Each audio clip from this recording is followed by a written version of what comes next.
안녕하세요. 2차 저차 유차 김승환입니다. 저는 보통 차량 리뷰를 가기 전에 자동차를 검색하고 공부를 한 상태에서 가거든요.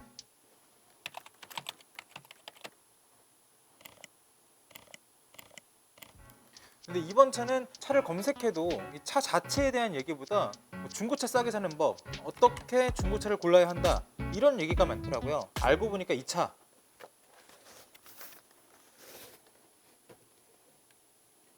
중고차 인기 1등이랍니다. 아반떼 AD 차주 인터뷰 시작하겠습니다.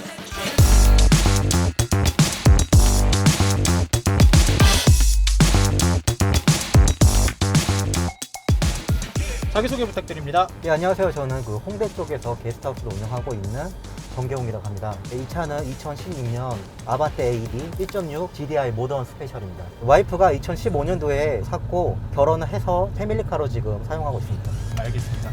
그러면 이 차는 같이 운행을 하고 계신 거죠? 네, 근데 와이프는 거의 요즘에 운영을 안 하고 제가 휴대용으로 좀 많이 사용하고 있습니다. 알겠습니다. 그러면 장점 이야기부터 시작하겠습니다. 아무래도 전에 탔던 차라고 비교를 할 수밖에 없잖아요. 이 차를 탔을 때 좀 신세계였어요.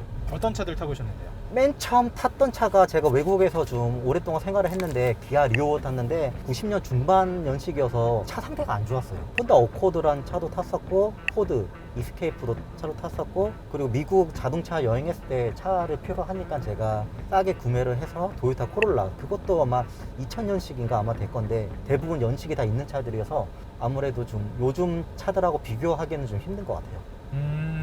그래서 이 차를 탔을 때 되게 신세계였다. 네네. 구체적으로 좀 어떤 것들이 신세계였는지. 일단 가장 좋았던 게 이 측 후방 센서, 이게 가장 좋았어요. 예전에 탔던 차들은 사각지대가 있다 보니까 차가 좀 오는 게 제대로 안 보였거든요. 근데 이거 같은 경우는 센서가 있으니까 좌회전 후회전 할 때 이 소리가 듣고 있으면 아 옆에 차가 있구나 하고서 좀 운전에 좀 조심할 수 있어가지고 그게 장점인 것 같고, 그리고 후방 카메라가 있잖아요. 이게 제가 가는 방향에 따라서 이게 곡선도 휘어지더라고요. 전 이게 굉장히 신세계였어요. 주차할 때 그냥 카메라만 보여주는 게 아니라 방향에 이렇게 안내선이 네네, 있는 맞아요. 거 말씀하시는 거죠? 제가 예전에 그 호주에서 후방 주차를 하다가 지인 차를 살짝 박은 적이 있었거든요. 그때 거리가 분명히 있다고 생각했는데도 불구하고 이렇게 박아가지고 거기에 대해 약간 좀 신경 쓰는 게 있었는데 요 후방 카메라가 있으니까 그 점은 굉장히 장점인 것 같습니다. 근데 이거는 모든 차에 있는 기능은 아닌가요? 옛날 차는 없죠. 옛날 차는 없고. 예, 제가 탔던 차는 하나도 없었습니다. 좋습니다.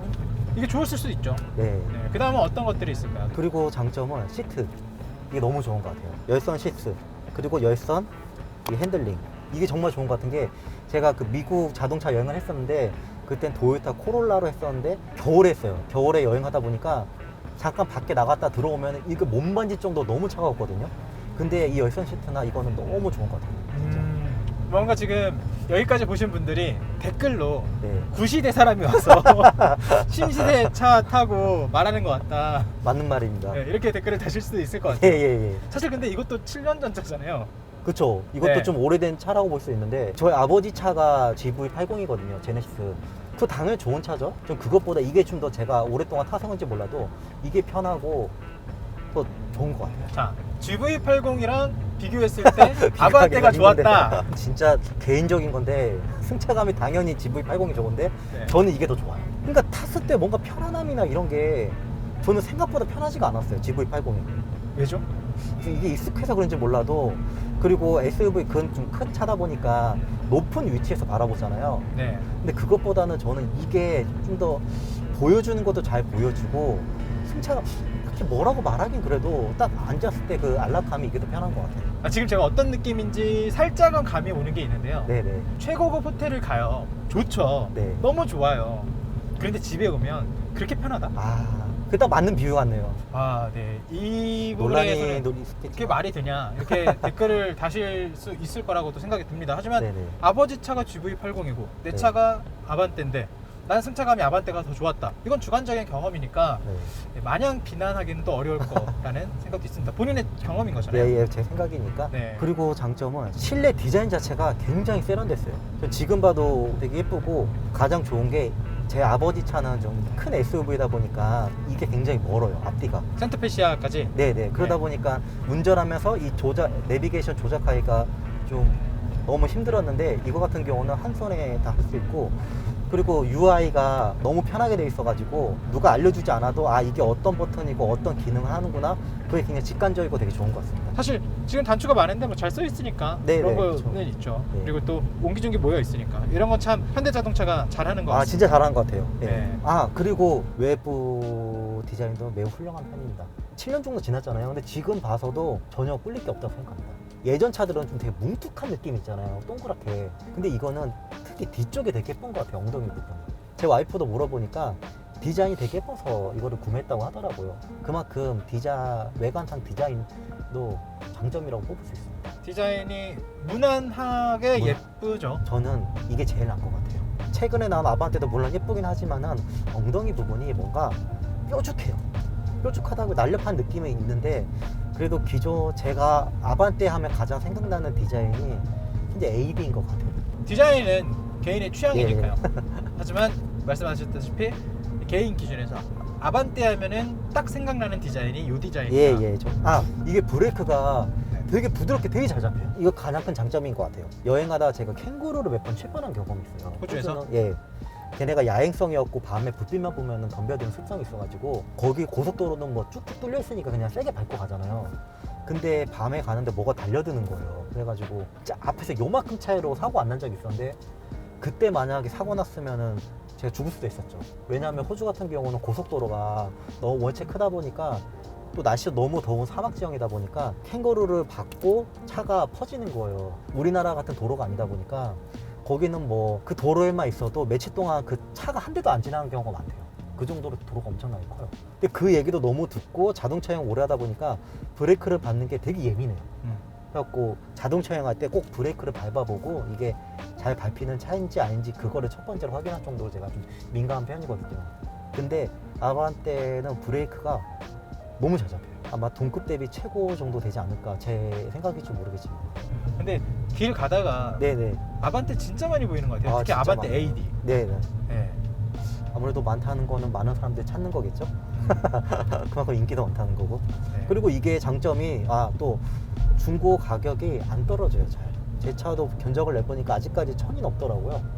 7년이 차가. 지났는데. 네네. 그 어플 통해서 알아보니까 1000이 넘는다는 거는 그래도 좀 가격 방어가 잘 된다는 거니까 인기가 많은 차종이라는 거겠죠. 네. 2,200만 원 정도 주고 사서 10만 킬로를 탔는데 1,000만 원 정도가 남았다. 네, 그러면 훌륭하죠. 네. 그렇죠. 훌륭한 그렇죠. 뭐 방어죠.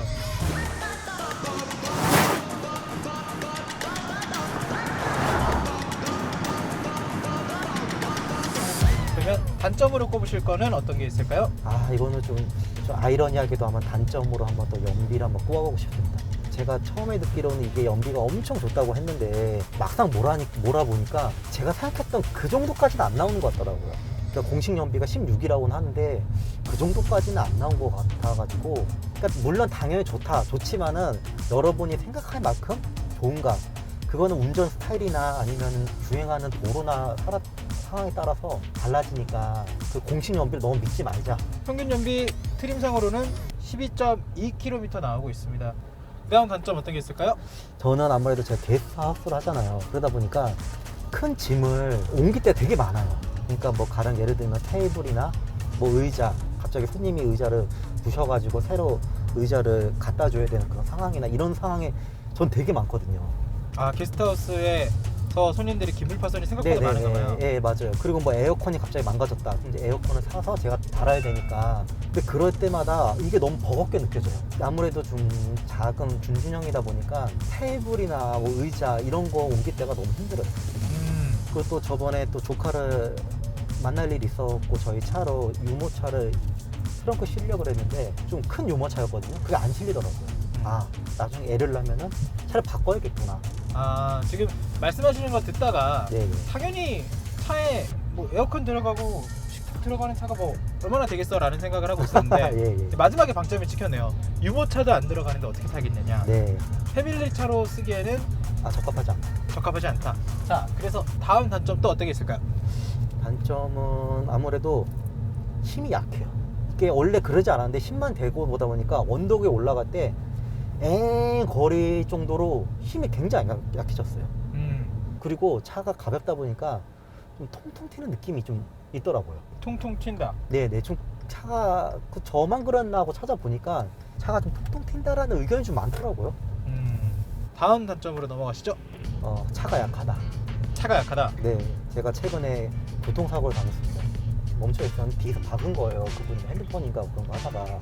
그렇게 세게 부딪혔다고 생각하진 않아요. 블랙박스 봤는데도 거의 뭐 톡 하는 정도 부딪혔거든요. 근데 뒤쪽 범퍼가 깨졌어요. 깨지고 그 충격이 저한테 그대로 돼가지고 그 당시에는 몰랐는데 하루 지나 보니까 허리가 너무 아픈 거예요. 네. 그래가지고 병원도 다녔는데 그때 느꼈던 게 이렇게 톡 부딪혔는데 이 정도까지 움직임이 있고 허리가 이렇게 아픈 정도면은 좀 큰 사고 났으면은 크게 다치지 않았을까? 약간 이런 생각이 좀 들더라고요. 근데 사실 아반떼를 사는 사람들을 생각하면 사회 초년생들이 많이 탄다고 생각을 하잖아요. 네. 그러면 첫 차로 아반떼를 결정하는 사람은 경차는 위험할 수 있으니까 음. 아반떼를 택하는 분들도 많을 거란 말이에요. 그런데 아반떼도 안전하진 않다라고 하시는 건가요? 아무래도 뭐 경차보다는 안전은 하겠죠. 근데 그렇게 막상 당해보니까 좀 차는 승용차보다 SUV가 좀 튼튼하다는 그런 생각들이 있잖아요. 저도 물론 약간 좀 그런 생각도 있고 그래서 다음 차는 할 때 승용차보다는 좀 SUV 약간 이런 식으로 좀 생각이 많이 바뀐 것 같아요. 네, 알겠습니다. 아반떼 AD를 유튜브에 쳤더니 중고차 판매하는 사람들이 엄청 많은 거예요. 자동차 설명보다 뭐 중고차 얘기가 많아요. 그래서 왜 이렇게 됐나 봤더니 기사로 떴어요. 사회초년생이 중고차로 가장 많이 찾는 차가 아반떼 AD다. 이거를 왜 그렇게 사회초년생들이 찾는다고 생각하는지, 중고차 시장에서 아반떼 말고도 굉장히 선택지는 많아요. 근데 왜 아반떼가 1등이냐? 일단 첫 번째 연비, 관리비가 좀 안 들어요. 저 같은 경우는 이거 타는데 한 달에 기름값으로는 물론 요즘에 기름값이 좀 오르긴 했지만 한 10만 원이면 타더라고요. 그리고 디자인도 예쁘고 무난한 것 같아요. 그러니까 호불호가 없는 게 누구나 싫어하지도 않고 뭐 그렇다고 엄청 이 차를 좋아하지도 않고. 무난한. 네. 이런 느낌이 있어요. 사회초년생으로 차를 사요. 네. 경차를 샀어 만약에. 네. 그러면 그런 살 바에는 아반떼 사지. 그쵸. 네. 다 그러죠. 다. 네, 그리고 케이스를 샀어요. 아반떼 안 사고 왜 케이스를 샀어? 소나타를 샀어요. 아반떼 샀지. 소나타 좀 급이 올렸네? 이렇게 뭔가 사회초년생의 첫 차에 무얼 사든 아반떼랑 비교를 당하는 것 같은 그쵸. 느낌이 있는 것 같습니다. 저 와이프도 어떻게 보면 딱 사회 초년생일 때 산 거니까 이거 왜 이걸 했다 하니까 다들 추천했다고. 네. 그 뭐 왜 추천했냐니까 딱히 뭐 이유는 크게 없고 대부분이 초년생들은 다 대부분 아반떼를 대부분 산다. 네. 그리고 그렇다고 뭐 소형차 사기에는 좀 너무 작고 위험하고 그래서 이거 샀다고 하더라고요. 왜 첫 차로 아반떼 샀어? 아반떼니까. 맞아. 딱히 큰 이유가 있다보다는 그냥 사람들 인식상 아반떼가 첫 차로는 이용하는 것 같았어요. 자, 그렇다면 요즘 나오는 아반떼도 같다고 생각하세요? 저는 비싸다고 생각을 합니다.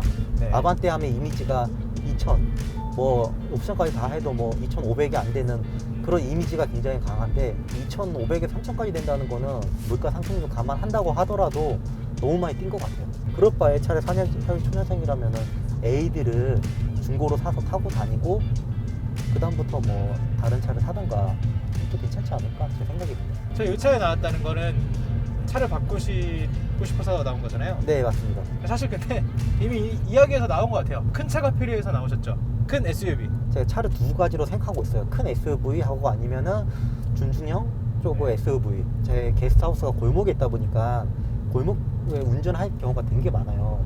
근데 그럴 때마다 너무 힘들어요. 큰 SUV가 골목 다닐 때가 너무 힘들고 또 아무래도 연비가 그렇게 좋지가 않고 그러다 보니까 SUV로 바꾸긴 할 건데 큰 SUV로 가느냐 아니면 적당한 크게 SUV로 갈 거냐 그게 가장 큰 고민입니다.